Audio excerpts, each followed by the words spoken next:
Anong laman nito, ma'am? Pusa. Pusa. Diba? Diba, yummy? Ako yung kauna-una nag-siopaw dito sa Carriedo. Tara na sa Carriedo! Try nyo ang BTS Fried Siopaw. 10 isa, 2.20. Ma'am, anong binibenta nyo dito? Talong po ba? Hindi po, pagkain ni Barney. Ay, pagkain ni Barney? Ba't Pagkain ng dinosaur. Ube siopaw. Yung dough niya, sir, ano siya eh, ube. Ah, ube siya.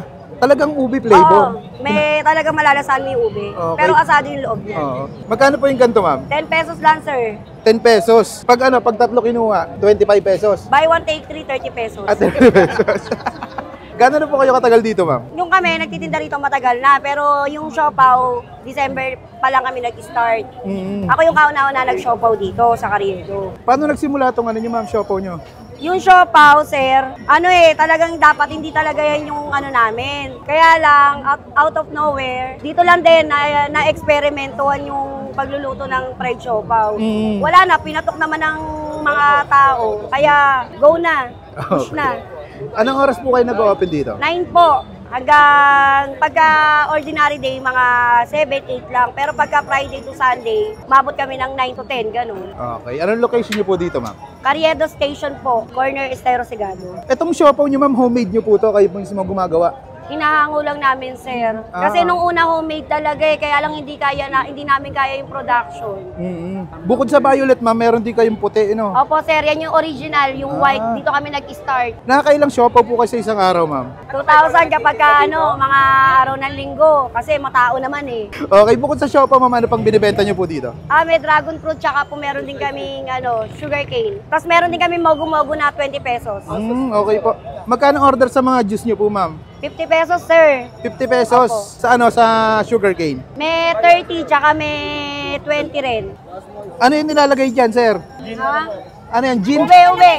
Gin ba yung nilagay? Ube. 10 lang, ma'am. Akala ko gin eh. Gano'ng katagal pala niluluto to, ma'am? Saglit lang yan, sir. Saglit 5 lang minutes. naman. Hindi naman abot ng 5 minutes. Sige, ma'am, order ako ng siopaw, 2 piraso lang, tsaka sugar cane. Ayan, oh. Ay, ganun pala yun. Magkano order sa ganyan, boss? Madam? 50 pesos po. 50 pesos. Nilalagyan pang asukal o hindi na? Hindi na po. Iyalo lang ialo namin po dito. Galing, no? Sarap yan siya. Tapos dito tumutulo, no? Ayan, oh. Paulit-ulit lang siyang iniipit. Dalawang ano lang siya po. Tapos anong nilalagay dito sa baso na to? Yelo lang po. Yelo lang. Yeah. May lasa na siya.